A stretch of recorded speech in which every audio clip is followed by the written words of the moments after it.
Join Edwin Frondozo on the Business Leadership Podcast every week for a unique program featuring insights and actionable items from the world's most successful business leaders. Hear firsthand the exclusive interviews and personal journeys on how today's transformational leaders made it to the top. As a leader, doing more listening is certainly one of the things that from a takeaway. And it sounds like an easy one, but it can be pretty hard sometimes. But listening more is probably something that I would recommend that you start trying to do. Catch yourself, when you want to jump in to a conversation, and don't be afraid to pause. This is the Business Leadership Podcast, and I'm your host, Edwin Frondozo. Thank you for taking the time to join me today. I really appreciate you. I hope you're having an amazing day. I am excited to share the conversation I had with Matt Tyrer, a senior marketing manager for a company called Commvault, an IT industry veteran with nearly 20 years of experience, including the past 10 with his current company, Commvault, working with teams from around the world to build and implement data management and protection solutions for customers of all sizes. Matt is a self-described geek and a huge fan of board games and spends most of his free time playing board games with his two daughters. In our conversation, Matt shares how he overcame the challenges of transitioning to his new role as a technology leader and evangelist. He shares some of the lessons that he learned when he was stepping into the management role. And lastly, he talks about why it's really important to listen and take the time to collect your thoughts before responding. Today's episode is brought to you by Slingshot, a leader in business voice over IP solutions that empowers the emerging business leader to focus on their core competencies while ensuring that their communication solution is aligned with their vision of the future.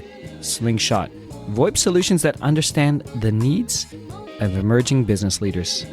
With that, here we go. Welcome to the Business Leadership Podcast, Matt. Thanks, Edwin. It's great to be here. Well, I'm super excited to have you, honored to have your time and to join us on the Business Leadership Podcast. Matt, maybe if you could start off by introducing yourself to our listeners. Can you tell us who is Matt? Well, Matt, so professionally, Matt works for Commvault, and I'm one of the senior managers for solutions marketing. And that means I actually wear quite a few hats. Don't let the marketing moniker stick out on you. There's a huge amount of technical work involved in that in terms of staying apprised with the solution. And I've been in the role a few years, but prior to that, I was 8 years in the field as a technical solutions engineer, doing installs and demos and stuff like that. So it's been quite an interesting change going from that to kind of now talking about and building content around what the product actually does. What does Commvault do? How does it work? What's the value in it? So that's a little bit from me professionally. Personally, on the side, I'm a huge board game enthusiast. I regularly invest in a lot of the Kickstarter board games that come out. I'm waiting on the delivery of a few of them right now. Love getting together with my family, my two girls, to have regular board game nights, and we really enjoy it. I try to golf sometimes, but I admit what I play could not really be called golf by anyone who actually plays the game. And really enjoy skiing in the wintertime. So, try and stay active, but a lot of my time outside the office is taken up with my two kids as they both play ringette. And so I'm at the rink quite a bit as one of the team managers. So that's a little bit about me. And over the next... Yeah.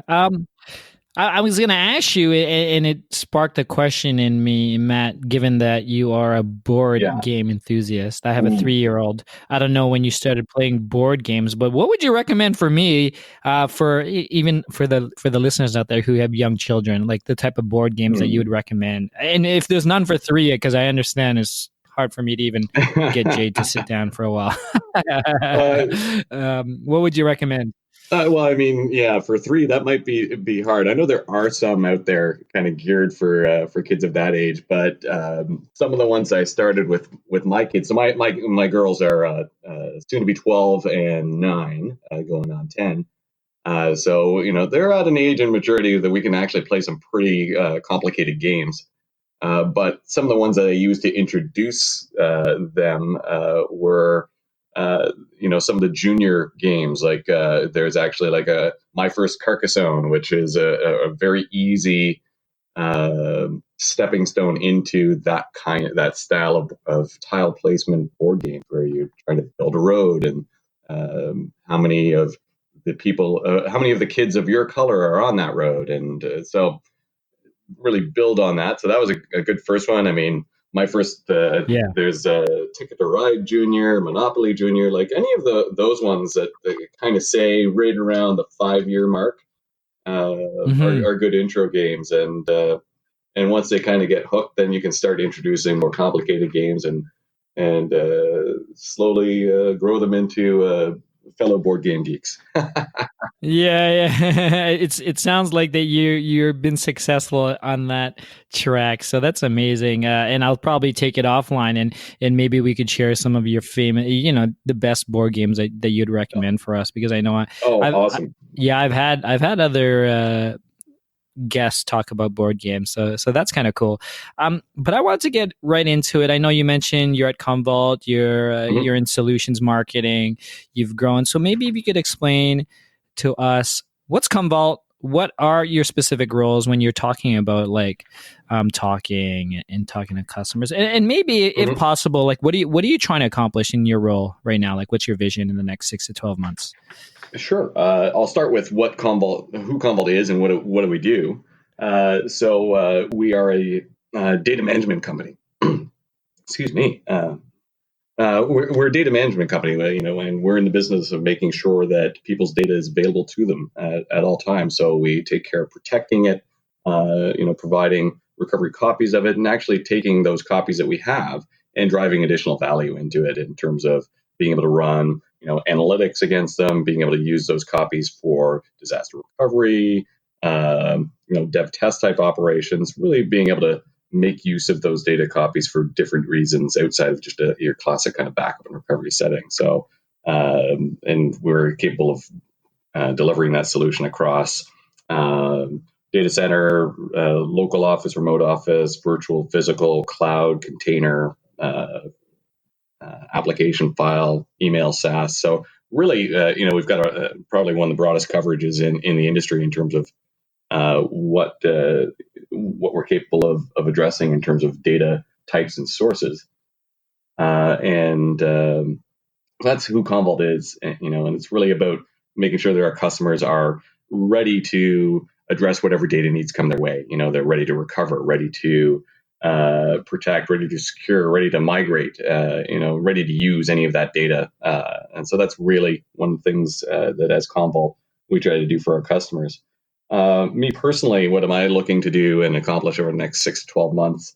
We've got, as I mentioned to you offline, we've got our big customer conference, Commvault Go, coming up next week in Denver.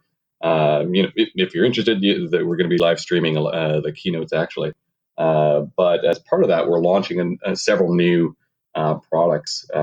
Several new products. We've got the recent Hedvig acquisition that we're going to be showcasing the technology for.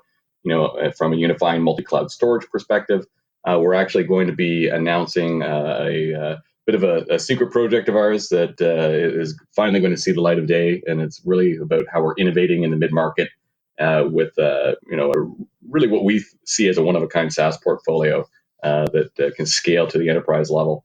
And also something near and dear to me that I'm really, really focused on is the Commvault Activate solution, which is geared more towards the data analytics, the optimization of your file storage, and helping you discover what data you have and what is it. So managing things like data privacy, sensitive data, and ultimately helping to give our customers more information about the data that they have. Because we're making a lot more data out there, but we seem to be knowing less and less about it. Activate is one of the projects that I'm directly associated with. So for me, the next 6 to 12 months is going to be driving a lot of the awareness of what Activate can do for our customers. Speaking with people like yourself to build the awareness there in terms of where value could be driven from using Activate within your environments, and making sure that we've got a lot of the supporting material out there, like demos, videos, other talking points so that people that are looking for information can very easily find out more about the solutions. So that's one of the ones that's near and dear to me over the next 6 to 12 months for sure. Well, I mean, it sounds like we're catching you on a busy schedule, obviously, for just like many companies. What was really interesting, what you mentioned was at the top, and as I was looking into your career, you mentioned that you were more of the solutions engineer, and there was a transition to your new role. I'd love it if you could share some of the difficulties that you had with that transition, being, I guess, more of a hands-on person to someone being an evangelist of the technology. Like, what were your biggest challenges coming in? I guess I've always been an evangelist and advocate for the company and the product and what we can do for people. So in that respect, the transition from kind of being a hands-on, installing things, troubleshooting, running demos, working directly with the customers, to more of a spokesperson, pure evangelist kind of role, and really helping to drive the awareness. That part was pretty easy for me because I was very familiar, and still am very familiar with the technology, the industry, and very intimate with what our customers are looking to try and achieve. So that part was the easy part. The hard part was actually some of the pure marketing elements in terms of the logistics of, well, that's great that you want to tell a story, but what are the fundamentals that you need underneath that in terms of, well, how do you get that story out to the market? How do you build it through, a proper campaign? What, pieces do you need to create so that, people can find that story and understand what that story is? So a lot of the stuff that,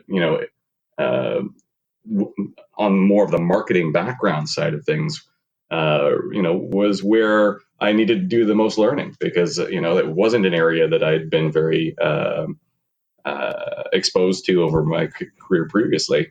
And so really had to do a lot of learning on the fly and working with mentors and leaders within my company to understand more about how I can drive success into what I was doing.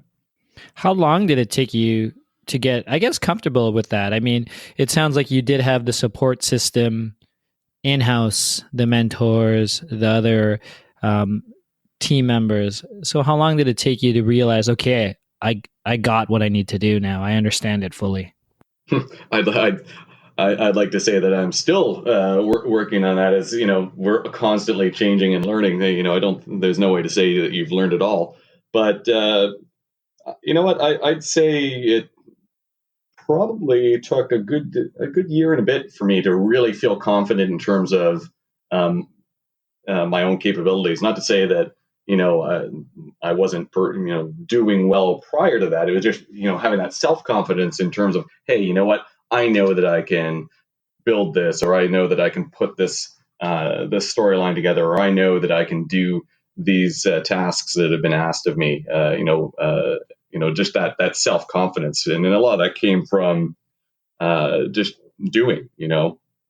Working on projects with my peers and mentors, and building out that muscle memory, if you will, in terms of, okay, well, this is how you do this, and this is what works, this is what didn't work, and even some experimentation and trial and error to sort through what works best for me. because we all learn differently and we all have our own voice and approach to things. And so it's kind of, okay, well, I've learned the basics, and now I need to kind of elevate that game and figure out, okay, well, how do I now make that in mine now? How do I bring my own personal touch into this and deliver on the things that people are depending on me to deliver? Talk to me about, along with the transition, taking on, I guess, new management responsibilities, or people that are looking to you as well for leadership, as you came from one, I guess not specific vertical, because you were in solutions, you were still talking with customers, you really were as that evangelist, as you mentioned. But talk to me about like more of the management and the leadership in-house with working with team members as well now. Well, I think it was kind of the realization that you're a lot more visible, I guess, in the sense that you had more people depending on you, and you kind of had to have a bit of a bigger picture view and realize that in that leadership role, you kind of had to lead by example. And I hate to use the cliche, but it was really the realization that people are looking to me now as an example of, how do we do things, or how should we be doing things? And part of that is, I'm almost in my 12th year at Commvault, and so it's like the self-realization that, hey, I'm one of the veterans here, and one of the people that are being looked to for that kind of maybe inspiration or direction in terms of, well, how do I move myself forward in my career, or how do I develop these skills that I need to make the changes or the moves that I want in a positive way in my career. And so for me, it was a lot of just kind of that self-realization of the fact that people would be looking to me a lot more than previously, and having to be cognizant of trying to make sure that I was being the best me that I could be, in every situation. Because if you're not taking care of yourself, it makes it very difficult for you to lead and take care of others. And so those were some key lessons there as as I stepped into the role. Lessons I'm still working on improving. Do you have a clear vision of where and how your business is going to grow? How do you think your workforce will look like in the future as you prepare for the emerging gig economy and the rise of the remote workforce? It is important to understand that you are working with a communications partner that can help you get there. Slingshot understands the growing needs of business leaders and works with them to ensure their infrastructure is aligned to the vision and growth plans of the leaders. To learn more, go to slingshotvoip.com.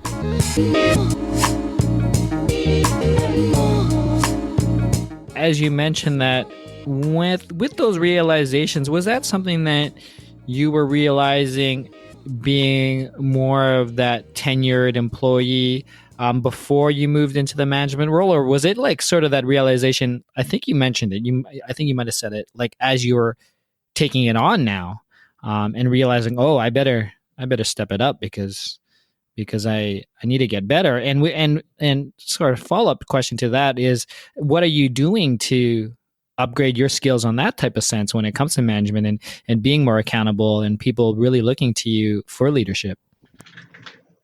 Well, so a lot of it is self-driven. I try and take in various leadership podcasts, TED Talks, stuff like that. We've got an incredible wealth of internal training as well.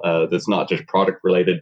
A lot of it is career related. It's related to communications, or how to or project management, or different things. So really trying to build out my skill set through constant learning has been something that I try and always make time to. Admittedly not as much as I'd like to. I think something that I need to do is somebody had given a great idea in terms of blocking off a permanent spot on their calendar for every week, an hour on Friday, and I'm going to sit down and I'm going to do some self-training, do an internal training course, or listen to a couple of TED Talks, or go to maybe a local networking event with peers in the industry, just to expand and listen to what others are doing. To maybe get some new ideas or inspire maybe a new solution to a problem. So those are some of them. I know one of the more recent ones I did was we actually have our own management training program within Commvault, and I was lucky enough to go on that recently. And part of the training there is a full 360-degree review from from my management, from my peers, from people that I have worked with over the years or currently am working with. So it was really a good inspection on not just how I view my own skill set, but how others view that skill set. So, there were some areas where I thought that I was weaker, and other people saw that I was, said that I was actually quite good at, or vice versa, areas that I thought I was really strong at. And, from an outside perspective, it was like, well, actually, we think that that's an area you need to work on. And I was like, oh, okay. So it was really a great tool to help me understand more about not just, or I guess reconciling what I think versus what other people think of the things that I'm doing. So it was really, really interesting to kind of get that perspective. But I mean, all those things together are things that I do to try and help improve my own skills and in leadership. Can you name a person who's had a tremendous impact as you as a business leader? It could be a mentor or anyone within your life. Yeah, so I mean, there's a number of people. I look to one of my peers, in who recently transitioned to a brand new leadership role as part of the company acquisition that we did with Hedvig, and I looked to him a lot as a mentor, just to because he took a similar road that I'm on in terms of starting off in the field as a technical solutions engineer, moving from that into kind of the spokesperson evangelist role, from that into the solutions and product area, and then now he's actually a VP of one of our solution groups. So I've always looked to him for inspiration, just to bounce ideas off of. A great example was we had an internal global webcast that we were doing, just to kind of bring information to the field about some upcoming events like the Commvault Go event next week, and the product launches that I kind of mentioned to you earlier. And frankly, it was my first time jumping onto one of those events. With I was on the event with a couple of our executives and my the person that I was talking about here, and was able to reach out to them. I was feeling a little nervous. What do I need to prepare? How do these things go? What's the expectation? And he sent me one text back. It was just like, "You'll be fine." And that was really all that I needed, was just kind of the, you're overthinking things. Just, this stuff, just go and have a conversation. That's really what, just be you. So, it's those kinds of interactions that have always been lucky to have, I guess. Yeah, I love those one-liners that really just bring me up as well. So shout out to those people who always keep us, I guess, away from that anxiety, right? And ensuring that we trust. Mm-hmm, mm-hmm. Matt, I'm interested. I'm curious, and this is one of my favorite questions I love to ask. Is like, what are you reading right now?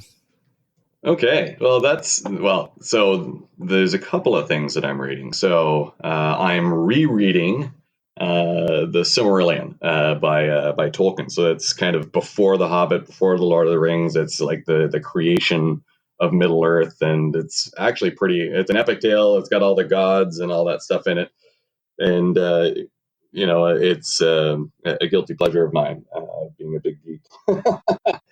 So I'm rereading that, but there's another book that that I read and I'm actually rereading in parallel. It's called Never Split the Difference, and it's about negotiating, or I guess ultimately it's about communication and how you can communicate better and how you can communicate with people, that may not initially have the same goals as you have, hence the negotiation element in there, and basically how to collaborate and work together to get to a positive outcome and result idea that is actually the result that you were trying to achieve.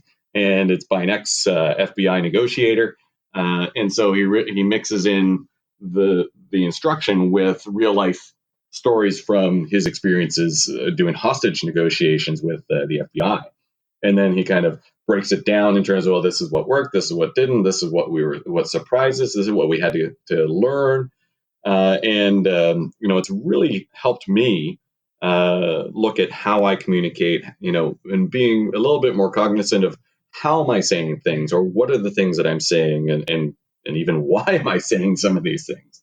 Is it and I find it really, really helpful because it's given me a pause to kind of sit back and look at my own communications and seeing how can I improve those, be it verbally like this, or in email, or in the conference room.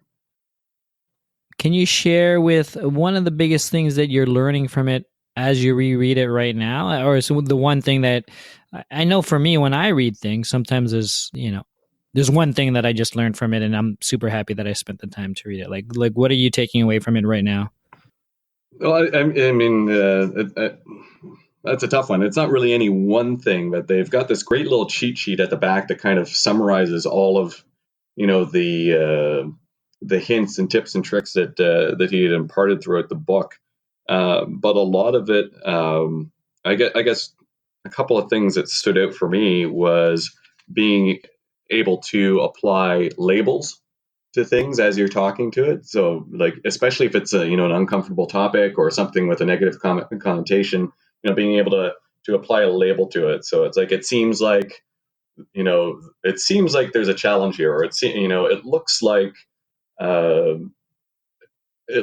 you're nervous, or it looks like there's an area of concern here. So just kind of just calling it out, I guess. Subtle way to, but there's a way to do it such that it doesn't have as much negativity around it. So like the art of kind of bringing it out there, and to your point, now that it's in the open, it's like the monster that's in the closet. As soon as you shine light on it, it's like, oh well, no, that was just a pile of books or something like that. So kind of taking the fear out of and fear and uncertainty out of some of the communications, yeah. That's great. Fun question for you, Matt. If I were to ask any of your, I guess, team members, colleagues, past, present, peers, what's the best leadership quality that you have? What do you think they would say? I was actually looking through that 360-degree report I was telling you about, because some of them were in there, but one of them for sure was the level of enthusiasm and imagination. So being good at coming up with ideas.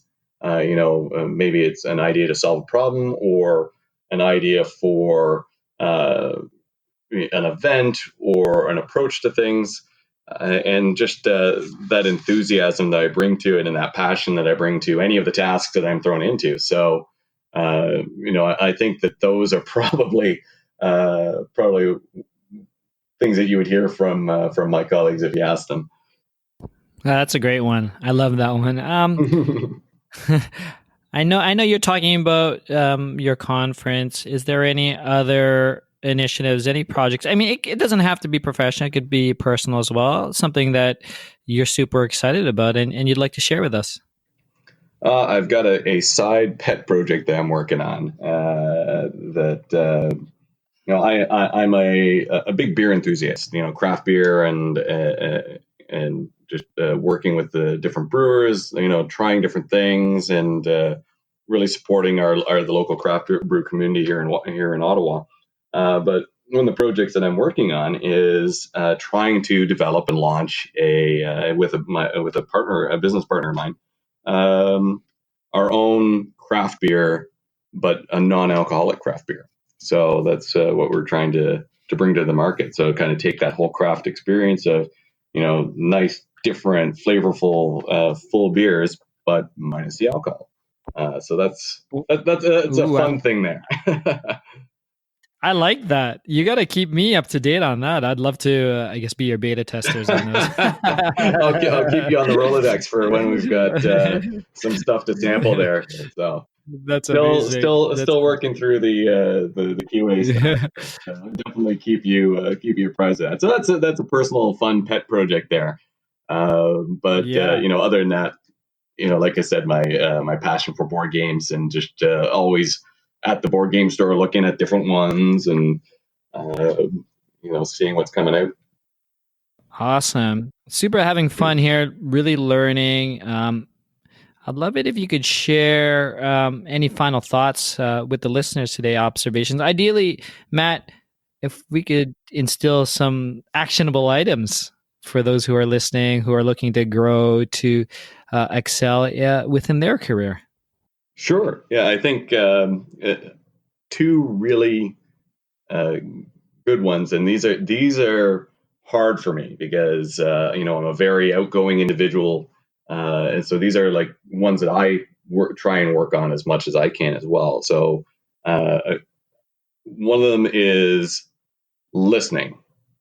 I like to talk a lot, and it requires a lot of effort to just have that confidence to say, you know what, I don't actually need to say anything right here, or I can wait to say what I need to say. If it's still even important later on in the conversation. So I think as a leader, doing more listening is certainly one of the things that from an action, from a takeaway, and it sounds like an easy one, but it can be pretty hard sometimes. But listening more is probably something that I would recommend that you start trying to do. Catch yourself, when you want to jump in to a conversation, and don't be afraid to pause either. Take that moment to collect your thoughts. You don't have to necessarily respond right away. Let's say, you're being asked a question or you're being challenged to come up with a solution or something. You don't need to react right away. Take some time, take a moment, collect your thoughts and then respond. Or, if, as part of a group, go back to that listening that I was saying, so that you can kind of get input from everyone else. So as a leader, you should be listening more than you're talking. That's awesome. Matt, to close, can you tell us where we could find more information about you, Commvault, or anything else you'd like to share with us today? Sure, of course. So obviously, to learn more about Commvault, we've got the commvault.com main webpage. You can follow us on Twitter or LinkedIn, Instagram, Facebook, at Commvault. I think it's at Commvault for all those. My own personal Twitter handle, I'm Matt's Stylish Hat.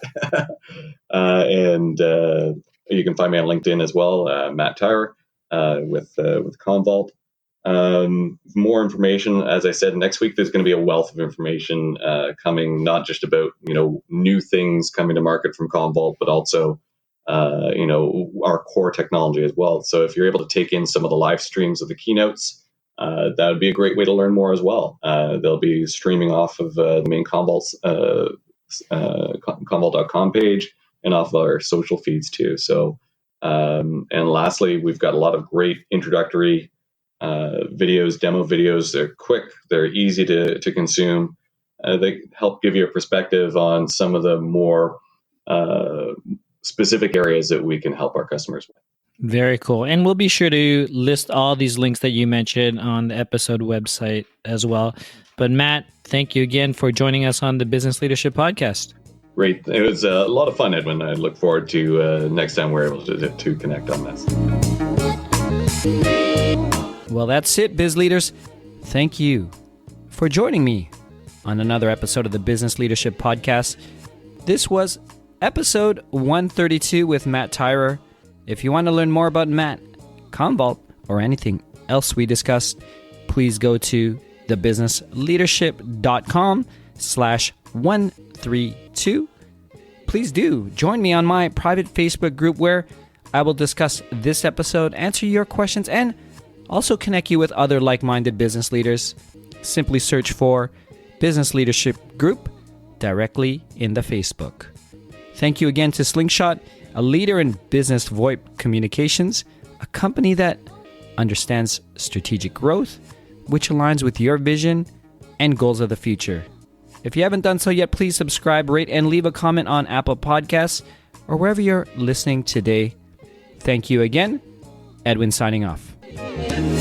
Thank you for listening to the Business Leadership Podcast at thebusinessleadership.com.